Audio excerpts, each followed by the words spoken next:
everyone, welcome to my talk on deepfakes. I'm so excited to have you all here.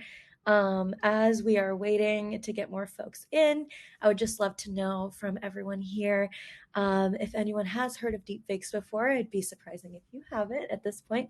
So if you have heard of deepfakes, please just let me know in the chat everything about what you've heard from before and also what you're most excited about for this presentation today.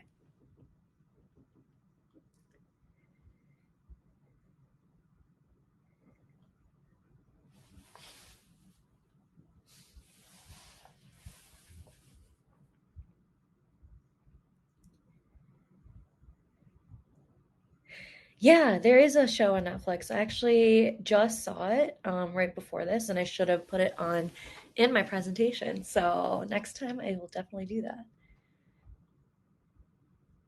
Okay, well, welcome everybody. Thank you for joining us today. I think we are a minute in, so I'm happy to get started. It's good that everyone can hear me as well. Thank you for being here today on the Day of Security. Deepfakes is a topic that is near and dear to my heart.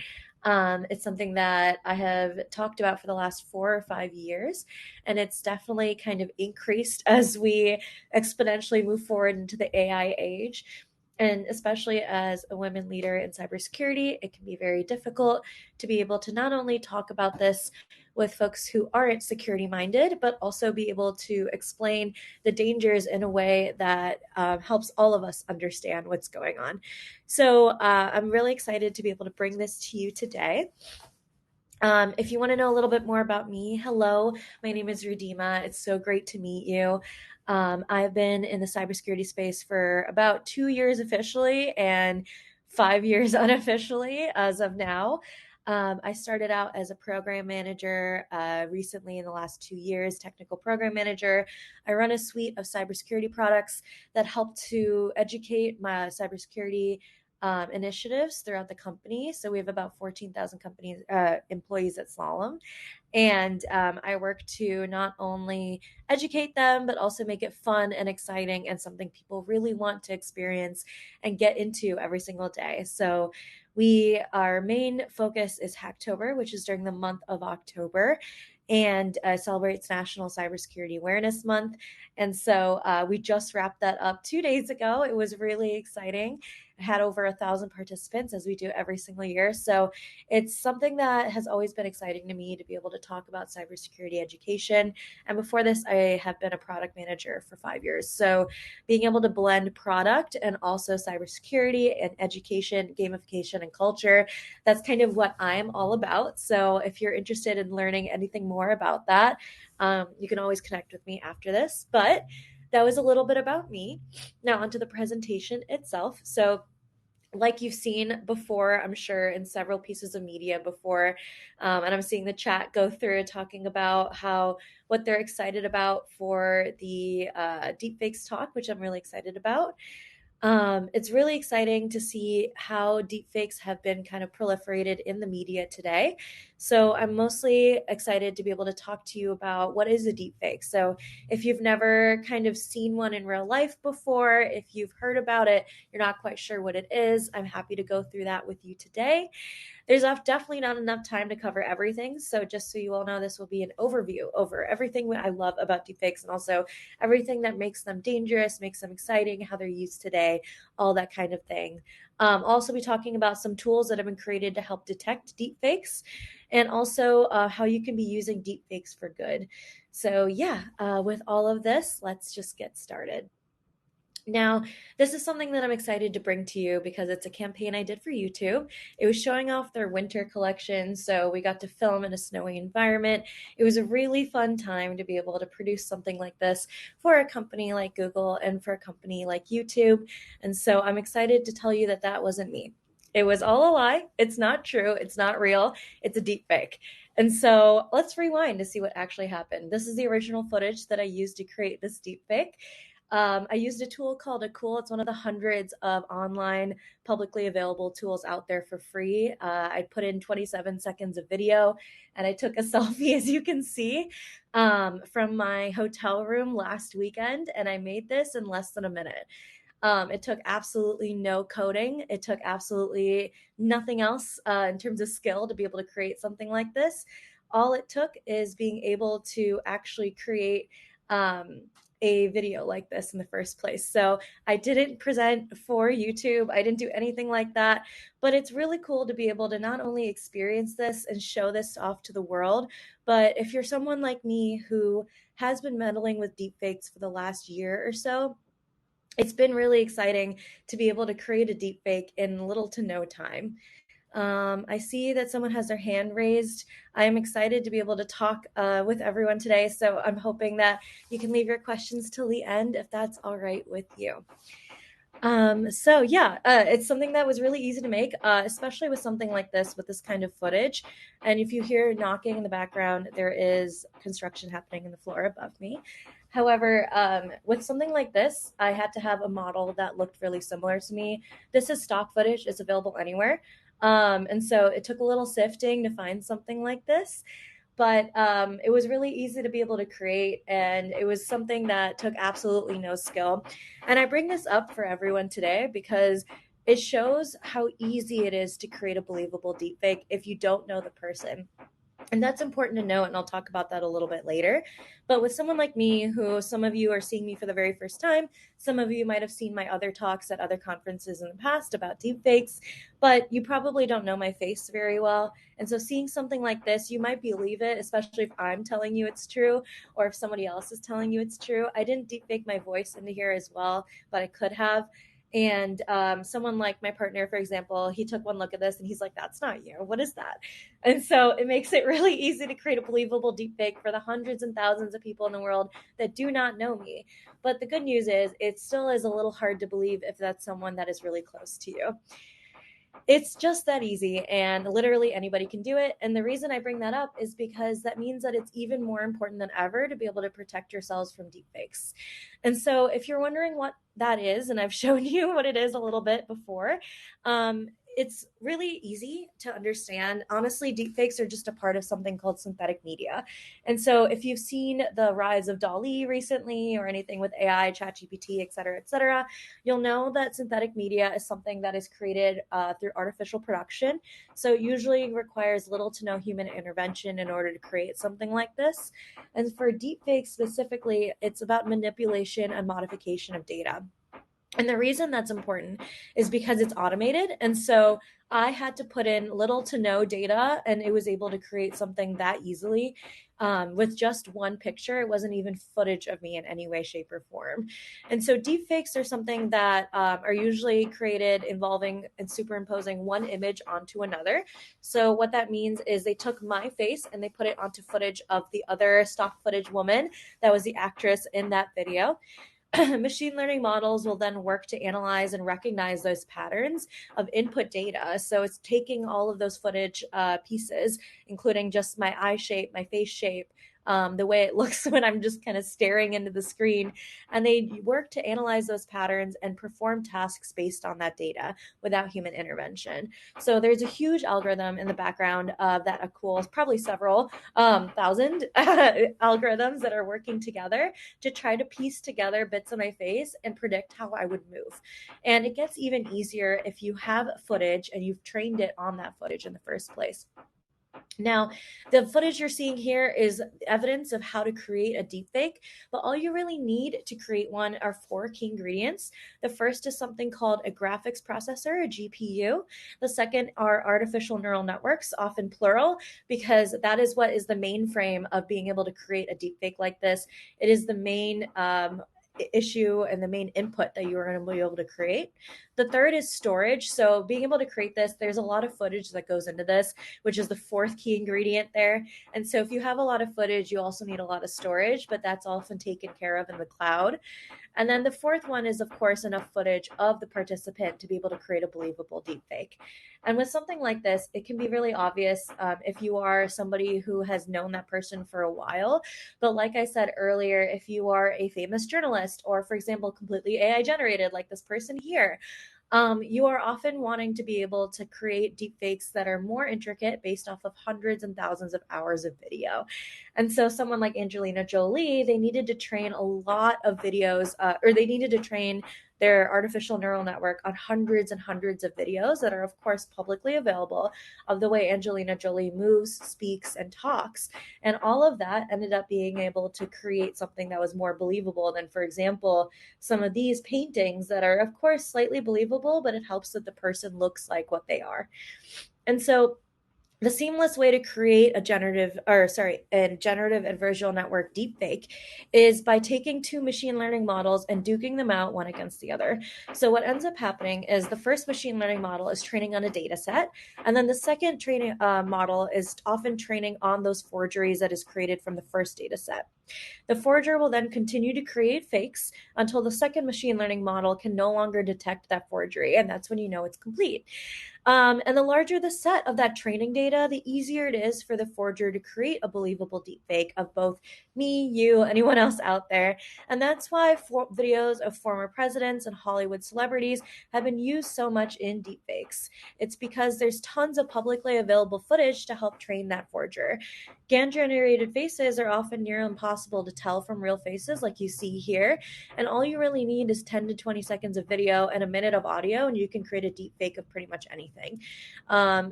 Generative adversarial networks are often a lot of work, however, and so something like this definitely took a lot of time and hours to be able to create something like that. And because of that, it can be kind of lazy, which is why tools like Acool have been created, which makes it a lot easier for those who are just trying to get started in the world of deepfakes or just want to mess with their friends or something like that to be able to create something. However, deepfakes are used to can be very difficult to create because they take several iterations of the same thing. So what you're seeing here is the target being able to be produced onto the fake image because of the source video and the target video often having to be matched over and over and over again.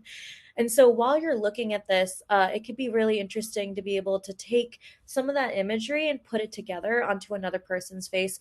But having to take hours and hours of that data means that you're able to tweak it and make sure that they're able to match in the best possible way. So it can be really labor intensive, time consuming, but oftentimes there are innovations in the space of AI that are causing this to become more and more prolific and also more and more accessible to users. Now, what's wild about deepfakes is that while the technology was created over 30 years ago, deepfakes as we know it today didn't really even exist until 2016. And so the very first iteration, some of you might have heard this before, is from 1997. It's something called the Video Rewrite Program Project. It's really interesting if you want to take a look into it later. It was the first system that fully automated facial reanimation for the very first time. But because it was 1997, the internet wasn't quite as robust as it is today. YouTube didn't even quite exist. It's something that made it really difficult to create a believable deepfake. The time it took to process a video this way was way too slow. It could take days or even weeks to produce a video like this. So, of course, we were like, that's a lot of work. We're going to put that down, put it to rest, leave it there. And so the researchers kind of published their studies and left it and then hoped that eventually it would be something that could be used because it was definitely ahead of its time. And in 2014, that technology came around. In 1997, they didn't have GAN technology, but of course in 2014 it was created. And AI has been around since the 60s, as everyone knows. However, it's something that could actually manipulate video and audio to the scale that was required for a deepfake had not been available until now. GAN technology is really what has truly revolutionized the world of deepfakes and is a permanent fixture in the way that deepfakes are created. And as you can see right after that, the timeline has exploded. I have a note at the bottom of this that says that this is already outdated because it most definitely is. The proliferation of deepfake media in the present is more than ever before. And there's studies that have come out like literally last week about deepfakes. And so if you are interested in learning more about them, there's several news sites I'm happy to read if you reach out to me after this to share that information to you. However, the timeline exploded a lot because of the evolution of the internet especially YouTube. And while YouTube didn't even exist back in 1997 and wasn't as robust as it is in 2014, now it has over 500 hours of video uploaded to it every single minute. And because of that, it makes it easier than ever before to create a believable deepfake. And so the technology that finally resurfaced in 2017 was thanks to all three of these things being combined. A Reddit user called Deepfake used it for very malicious purposes. It's still being used in the porn industry today in very terrifying ways. And that's also something that I'm happy to talk about offline. It's something that's very difficult for a lot of users, and especially a lot of folks that are in the sex worker industry, and also people who aren't, that are now brought into it because of these malicious ways. And especially celebrities that are being deepfaked onto other actors and things like that. So it can be really difficult to have that Reddit user have created something like this. However, what's great about the technology itself is that while it got revived for nefarious purposes, it started becoming something that was incredible. And so after 2017, after this started becoming more and more in the mainstream media, the technology exploded and fake app and face swap become available. And so both of these are kind of staples in the way that you create deepfakes today. Both of them use Google's TensorFlow open source machine learning framework. You can also look into Google DeepMind if you're interested in learning more about their open source frameworks that they use to be able to create things like this. There's still freely available programs to download. And both Fake App and Face Swap allowed anyone with just a bit of technical knowledge to be able to create deepfakes at a much faster rate for the very first time. And so, because of this, it made it something that was accessible to users, something that people could be excited about, people could use for other reasons than the way that it was being currently used.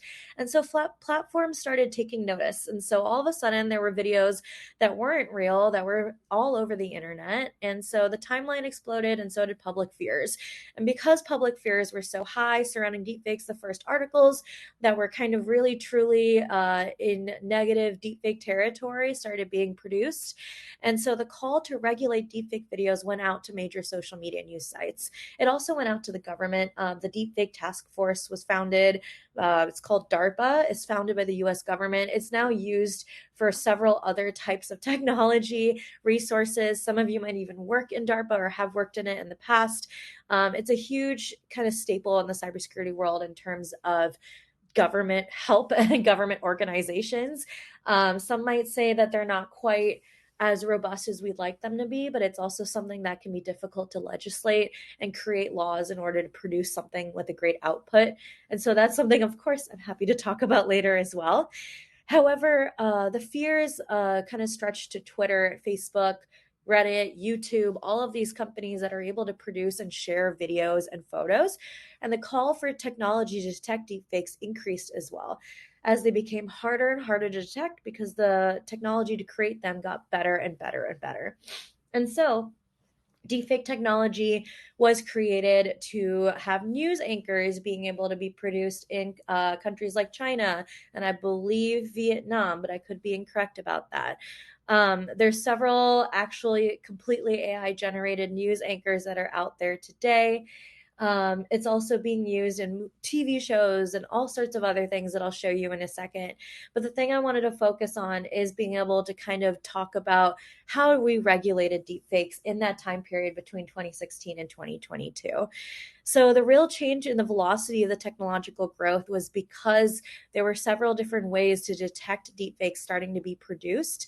There are labs out of UC Berkeley. I'll go into all of those methods in a little bit in more depth, but several different universities started doing research into deepfakes, which is great. However, because the speed at creating deepfakes was so high and the technology was also kind of rapidly increasing as we went on, when the pandemic hit, it kind of changed everything. And the reason for that is because everyone was suddenly forced to be online. If you weren't online before, you were online now. And everyone was forced to view video as their main form of communication. And because of that, the speed at which the technology could be created exploded. People had a lot more free time on their hands. People were able to mess with companies like Zoom and Teams and lots of other technology to be able to deepfake themselves into other methods as well. And so people started messing with it the same way you would mess with the Snapchat filter.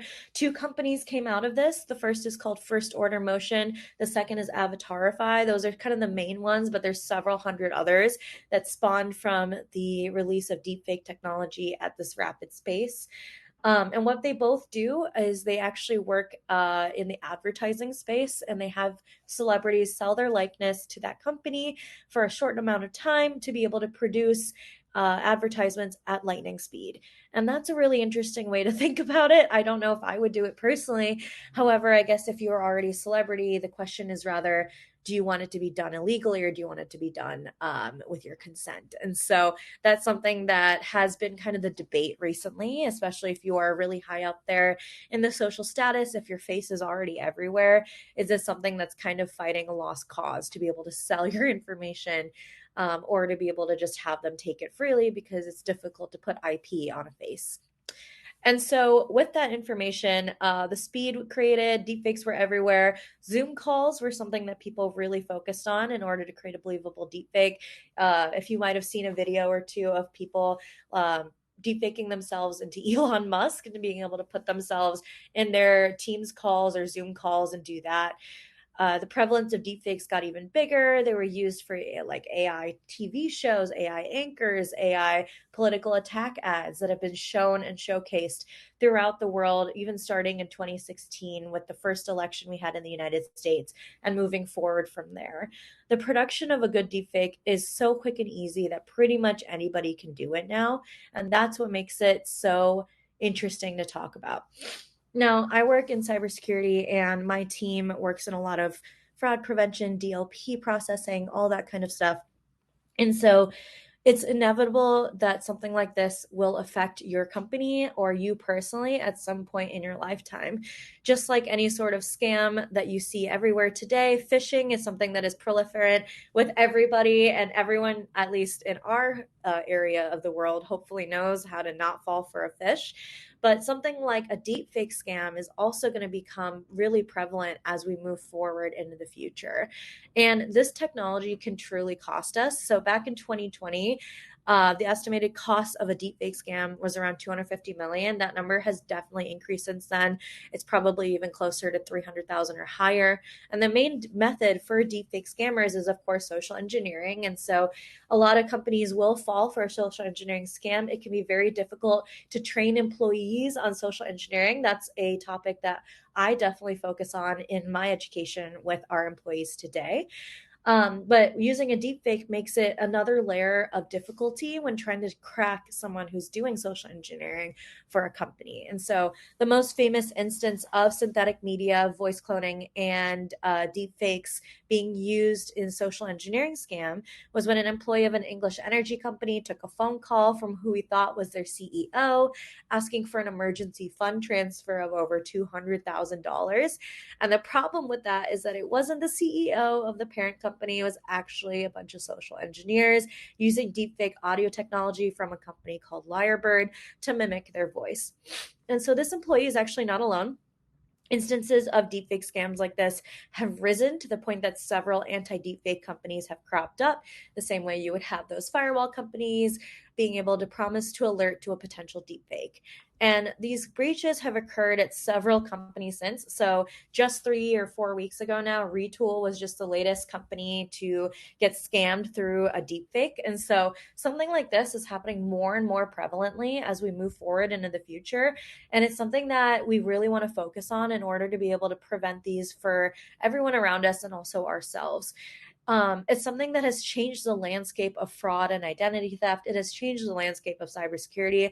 When someone calls you and appears to be who they say they are, you are, of course, going to believe them, especially if your caller ID says it's that person. But that exact scam is what has happened to several people, regular human beings. I myself, I'm always on TikTok, and I've seen a couple of these people kind of talk about a scam that they've gotten where they got a phone call from someone who they thought was their sister or their brother or their family member. And it turns out, of course, it's not them at all. And so They fell for this, they sent money to the wrong person, and now they got scammed. It's something where evidence can be right in front of your eyes, and so you're less likely to believe something like that. Deepfake LinkedIn profiles have also become something that has started to be used for job scams. So the kind that were on the rise in 2020, 2021, when someone posed as a recruiter for a company, are also being bolstered now by video interviews where it looks like it's that person. And so a lot of these evidenced videos are starting to be on the rise, and especially if a user's biometric data can be hacked, it can be used for anything, including tricking friends and family into wiring them money. And so, especially as our teens and young adults and even children today, Gen X, Gen Z, all of the above, as everyone kind of gets more and more into the media space, as long as everyone starts putting more and more of their faces in YouTube and also TikTok, any of the other video changing apps, so you can see Snapchat, for example. All of these publicly available videos of you today can make it much easier to create a deep fake of you. And that doesn't mean that somebody's going to come searching for you and try to scam your entire family or something. However, that doesn't mean they won't do that at the same time. I've seen it happen before. And the worst part about all of this is that it's very difficult to scrub yourself from the internet, especially if you've grown up on it like I have. There are hundreds and hundreds of hours of footage out there of children today who are just dancing on TikTok or using several of their other apps. I keep mentioning TikTok. Be Real is another one, for example. Instagram Reels, any of these things where you have video footage of you out there are being stored in several hundred companies. And so, as these data breaches become more and more prevalent, they might stop stealing user data and also start stealing user footage, or any sort of storage of that kind of footage to be able to create deep fakes and create deep fake scams. And this is something that is only going to become more and more prevalent, like I said, as we move forward. So I think I scared you guys enough if you weren't already, but do not fear. We do have several ways to be able to detect a believable deepfake. There's a lot out there, and there's a lot of research that have just come out about the prevalence and the effectiveness of these different types of methods, but we're not quite sure which ones will work and which ones will not.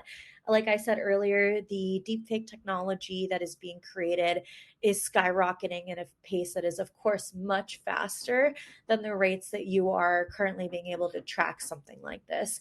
And so these are the three main methods that are currently being used to be able to track deepfakes. The third one is just my favorite, honestly, because it is the most recent one and also the most effective as far as I'm aware. But the three things I'm going to talk about are soft biometric signatures, compression rates, and PPG. I'm not even going to try to pronounce that in the first place.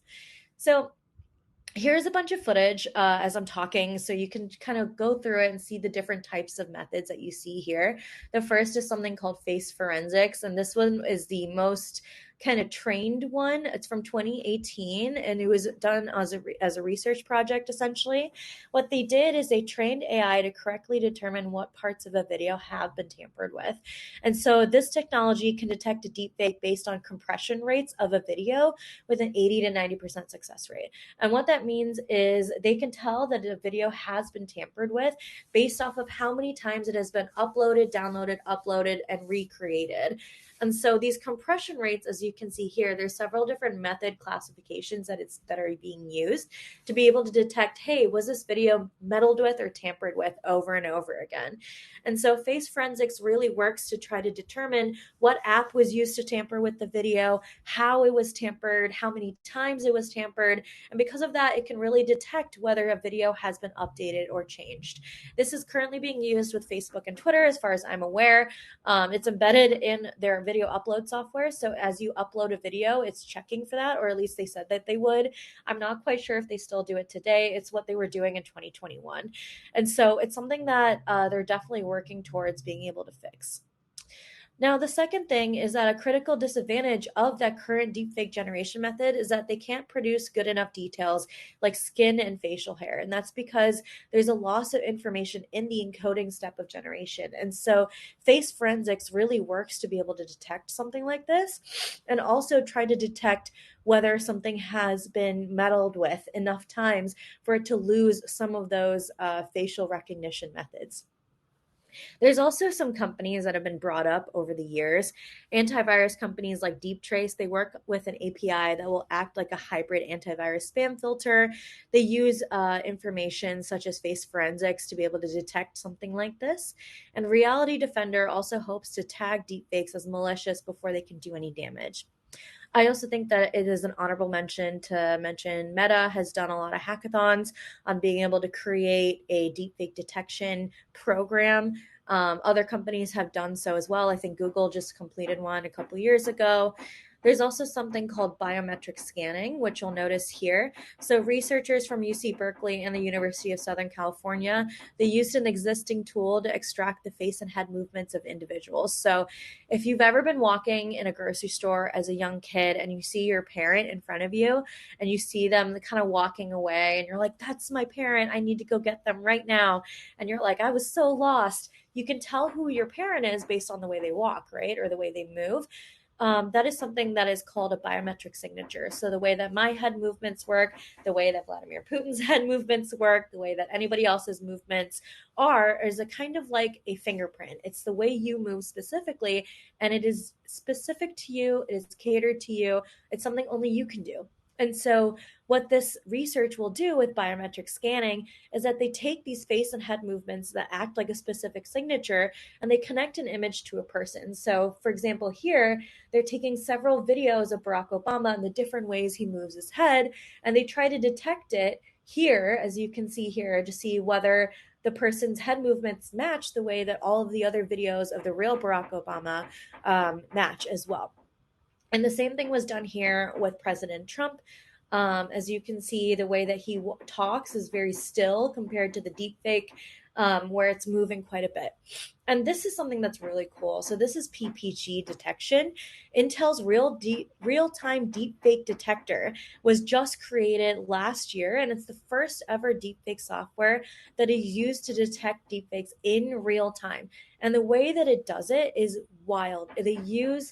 They decided what makes a person human is the blood flow beneath their skin. So they use infrared technology combined with face tracking, eye movement tracking, and being able to create all of that information. They're able to actually create an algorithm that can detect whether there is blood flow beneath your skin compared to an AI, which might not necessarily have that beneath them, especially if you've compressed the data enough times. And so they were able to determine, hey, what makes us human is what is pumping through our veins, and we're going to use that for deep fake technology as well. And the best part is it was actually trained on fully artificial AI generated faces. And so there weren't actually any leakages of data that were being used in order to detect something like this. So I'm really excited to see what Intel does with this technology. Like I said, it was just released last year. That was their promotion video for it. And I think it's going to be extremely valuable because, like I said, its technology is able to detect deepfakes at least 96% of the time. So it's going to be really exciting to be able to have a real time deepfake detector. But what's sad about that is that one of those didn't exist until 2022. So we have a lot of work to do. However, deepfakes also have great uses in society today. So today's society influencer economy is booming, as you see here. And there are some celebrities that have sold their likeness to Meta to create whole new brands of influencers, deepfaked versions of themselves to be used as AI assistants at any point in time. And another great use of deepfakes is in the movie industry. I saw some comments about that earlier. Deepfakes can significantly reduce production timelines and cost while helping to scale to the next level. So we're going to get movies faster and better than ever before. So, for example, Mark Hamill had a younger version of himself deepfaked into Star Wars and The Mandalorian, which is significant because it's the first time Disney was able to deepfake someone who's actually alive. So it's great to be able to have these actors be able to rejuvenate themselves all over again. Another great way to showcase deepfakes being used for good is witness protection. So, this clip is from a documentary in which they were able to fully swap the face of the witness speaking and add a layer of animation to further disguise the individual. And this allows for more people to speak up about topics that might be difficult and also allow journalists to uncover truths. People who may be otherwise afraid to speak up can now actually represent the issues that they want to talk about and have a voice given to them. Deepfakes are being used for education. So the AI living portraits displayed by Samsung's AI lab in Moscow, they created a tool where you can actually just talk to these historical figures, which is pretty cool. And it enables students to have a brand new method of education. The future, the gaming industry is also extremely exciting. This is a pretty short clip, but I'm really, really excited about this because deepfaked AI generated characters are so incredibly difficult to create before this. And now with deepfakes, you're able to produce insanely detailed versions of AI generated characters. MetaHuman can create avatars. Malaria And then isn't there's just any this. disease, it's the deadliest disease there's ever been. Se dice que ha matado más de la mitad de la población que ha existido. وما زالت تقتل طفلا كل دقيقتين. Mais nous pouvons y mettre fin. Nous savons comment, nous en avons la possibilité. Yeah, so as you just saw there, what was really cool about that, and I'm just going to replay this so that it's playing in the background in case you missed it, but what was really great about that is that that's a program called Project Revoice, and it's an initiative that uses deepfake technology like Lyrebird to preserve and clone your voice before it's lost to ALS. And so Project Revoice is a nonprofit. They worked with David Beckham to be able to deepfake his voice into several different languages at once. And what's really exciting about that is that that means that if there are global disasters, as you're seeing in the world today, or there's several other instances of versions like that where you might need to have a PSA go out in several different languages, or even if you wanted to deepfake, or sorry, if you wanted to dub your movie in several different languages without having to hire a brand new actor, you're able to do something like that. So that's a really great use of this kind of technology. Project Revoice also helps ensure that no one living with ALS will ever have to suffer of being robbed of their voice. And so there's huge advancements in the medical field that are being used for deepfakes as well. We're also seeing a lot of this work being used, like I mentioned earlier, in video games. And so MetaHuman can create avatars faster than ever before. It reduces production timelines. It reduces a lot of the timelines that we're working with. And that allows folks to be able to create really intensive video games, VR games especially. And for me as a gamer, I'm especially excited about being able to see something like that.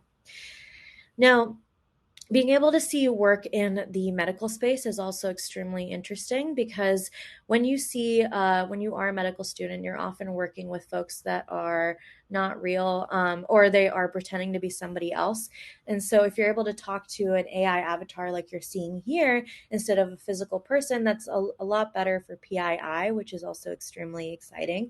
And that means that you're able to actually create several different methods or several different tests for students in the medical field to be able to actually work with an AI character like this and not only test them on bias, but also be able to test them on the way that a person should present in a specific way for a different kind of disease. And so it's really great that they're able to not only use this in the medical field today, but also be able to use it for things like ALS to be able to preserve voices, be able to showcase others, and especially in the witness protection, being able to actually give voices to those who are often unheard. Now, a lot of people will tell you that detecting a deepfake is as easy as checking for strange movements, like I showed you earlier, or speech patterns being strange, or weird blinking, or something like that. But deepfakes have often gotten much better than that. A good deepfake is almost undetectable from a regular video. If you were watching The Mandalorian and you didn't know Mark Hamill wasn't that young, like I didn't the first time I watched it, I wouldn't have known. And so there's often lots of folks that are being deepfaked into things that are not necessarily them. And that can make something that's really prevalent in the media today even more difficult. As you all saw, the writer strikes were happening recently in Hollywood, as well as the actor strikes because of this exact technology and this exact method of deepfake usage. So they were striking because media companies saw the easy way out. They saw how easy this can be to be able to create a believable deepfake of one actor and not have to pay them for the days and weeks of work it would have taken otherwise. And so this is something that is going to continue to be a debate that we see every single day. It's going to be a debate as we move forward into other areas where people's faces are incredibly important. For example, sales, for example, speaking at a conference, having keynote speakers, that kind of thing. It can be really strange to watch something like that change in real life. And oftentimes, as we move forward into the future, it might become the norm that the person we're watching isn't even there. So, because of this, we want to really talk about how a good deepfake is undetectable from a regular video these days. But what we need to do is be able to actually try to figure out a way to detect it ourselves. So, I am happy to talk about the different methods either after this presentation, offline, if you are someone who's working in cybersecurity and you want some avenues to go down in terms of detection methods, like true detection methods that are being created by companies today. Happy to talk about it. But what I really wanted to center on is if you aren't necessarily working specifically with this dilemma, how important it is for you yourself to not fall for the deepfake. And because of this, I think that the most important thing is everything we've seen here today can be battled by zero trust. And I know everyone here has heard about that before. I know that's something that it's kind of drilled into our brains. But the same way you tackle social engineering is the same way you want to tackle a deepfake. And so the first thing is, of course, verify, restrict, and validate. I obviously don't have the 5 pillars on here, but these 3 are the most important for you as an everyday user. So be able to take the time to confirm a user is who they say they are using 2-step verification. The same way you are when you log into any sort of outlet, you want to be able to make sure that the person who's asking for what they say they need is actually asking for it. So if you get a phone call and that person almost never normally calls you, text them just to make sure. Or email somebody if you're getting a weird message from them on Teams or something like that.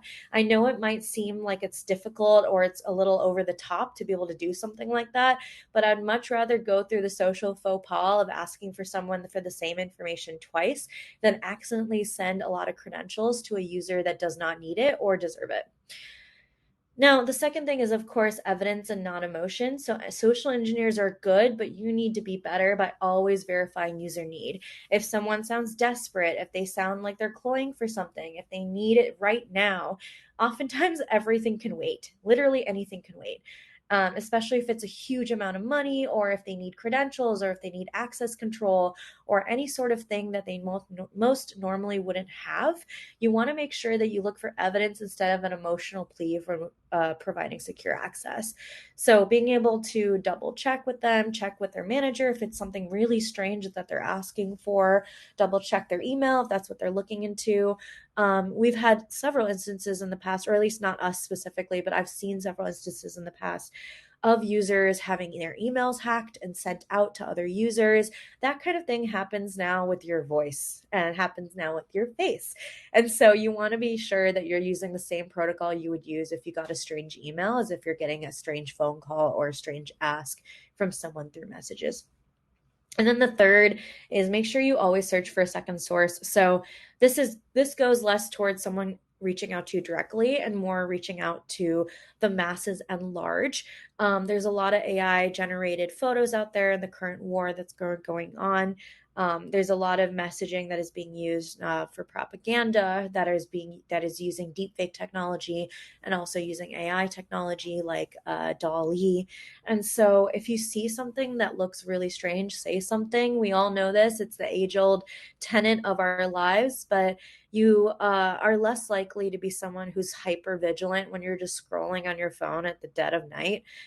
I know I'm not analyzing every video I ever see, but if you want to share something, just make sure that you've double checked that research. My background is in journalism, so it's kind of instinct for me to have to double check a source before I send it to somebody else. But if you hear something, just make sure you just do that Google search. It takes 3 seconds. It's so easy to do, and it could quite literally save a life, especially in the current wars that are happening today. So that's my advice to you all in terms of zero trust. As we've talked about earlier, the technology is slowly catching up, as we always do in the world of cybersecurity, to being able to track deepfakes. But of course, we want to try to be more preventative than reactionary when it comes to something like this. And so we are still working on that today. There's a lot of work to be done, but I'm really glad to see that a lot of companies are starting to focus on this, make this a main issue that they're working on, and that people today, like you all, are here to witness this as well. And so that's everything I wanted to say. Thank you so much for being here. Like I said earlier, I'm going to go through the chat in a second and answer any questions that might be there. But please do connect with me. I give talks like this quite a bit. And so I have a lot of information that will just bubble over. Like I just talked about this for 50 minutes straight, and I could talk about it for 5 more hours. So feel free to reach out to me on LinkedIn. Just let me know you came from this talk.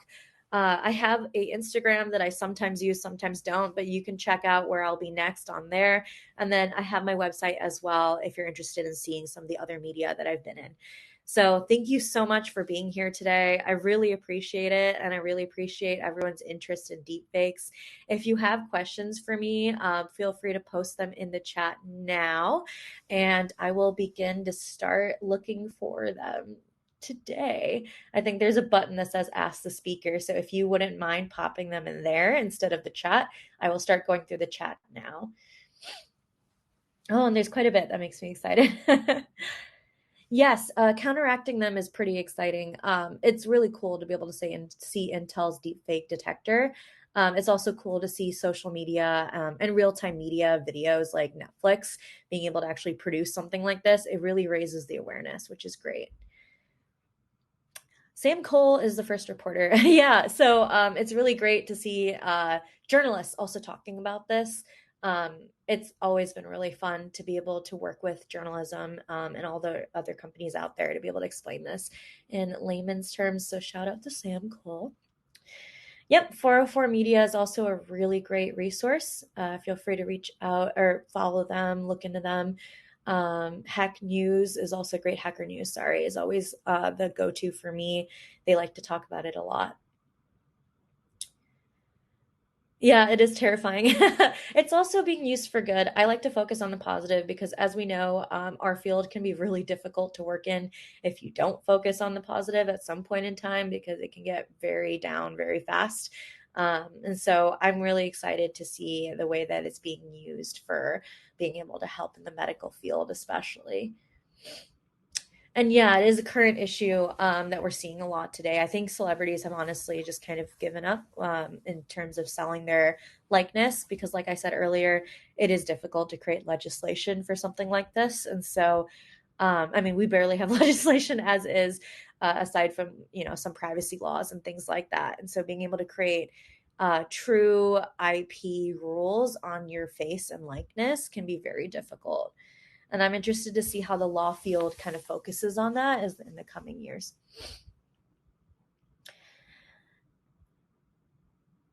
It does take time to regulate things. It's great to teach your kids about this. Thank you, Amanda. Yeah, try to keep them safe. I mean, at this point, it is really difficult to keep little kids and also even teenagers and beyond off the internet. I mean, I know my face is definitely in a lot of places it shouldn't be. But it's something less about preventing them from doing it completely and just doing it safely. When you pick up a phone call, don't say yes over and over again because that can be captured, that kind of thing. Hire a younger actor. Yeah, I think that's what they're trying to avoid doing, unfortunately. Fundraising calls, that's really interesting. I'd love to hear more about that. Yes, we do need a lot of education in schools about deepfakes. I'm actually speaking at Purdue next week about this exact topic. So we're starting at universities and we're working our way down. So hopefully, as we move forward, it'll be something that's more prolific in the current curriculum, which is cool.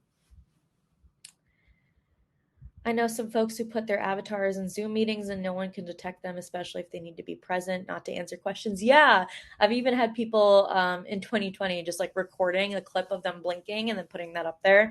But having their avatars just chill, especially in Teams meetings, is definitely something people are doing. Amanda, feel free to connect with me. That goes for anyone. I would love to. Is there a site to report suspected deepfake videos? I It depends on where they're from. So if you are noticing it on YouTube video or whatever platform that you've seen it on, if it's a social platform, report it to them. If it's just kind of out there in the wild, especially if it's a news site, report it to them specifically because they have the ability to retract or to write a retraction statement and also be able to re-upload the correct video on there. That is the most important place I think you should report something like this if you do see it in a news outlet, because that is something that they're able to actually kind of admit to their mistake, whereas it kind of vanishes on other social sites. I don't actually know if there's a way to like governmentally report something like this aside from the way that we've currently regulated it. Like I said earlier, there's a lot fewer regulations, but if you see it in something that is being used nefariously, like a porn site or something like that, DARPA definitely has a way to be able to report something like this. So please go ahead and do that there. Yeah, there are actually some great TikTokers that I recommend you follow. Chris Ume is probably the most exciting one. He's done a lot of great work on deepfakes. His favorite is Tom Cruise. So he's a great person to follow. There's a couple of others that I can't think of off the top of my head, but if you message me on LinkedIn, I'm happy to send them your way. I actually used Chris Ume's videos in my last deepfakes talk. Have you been seeing more user security trainings involving deepfakes, or do you usually see it as a small mention when looking at social engineering trainings? That's a really great question. I only kind of work with my specific company, and so we have mentioned social engineering before, and I give a talk about this during our Cybersecurity Awareness Month training, and that's kind of it. A lot of the standard trainings that I've seen in the past don't necessarily mention it. I think they do talk about social engineering prevention methods, which do apply to deepfakes, but they don't kind of correlate the two. So I think it's definitely in its infancy stages. And if you have seen it happening in your trainings before, feel free to reach out to me and correct me. I'm happy to have people correct me if I'm incorrect. Yeah, general robocalls and fundraising is also a way it's being used in the public media. And I had somebody actually ask about that recently. Thank you all so much for being here. I think we're 3 minutes before the end. So, like I said earlier, if you want to reach out to me and ask me questions, feel free. It's been really great being able to talk with you all about this. This is one of these topics that is only going to become more prevalent in the future. So I appreciate you all being here. I hope you have a great rest of your day of security. Thank you so much for representing us in the world of cybersecurity and media. And I hope you have a good rest of your day. Thank you. Bye, everyone.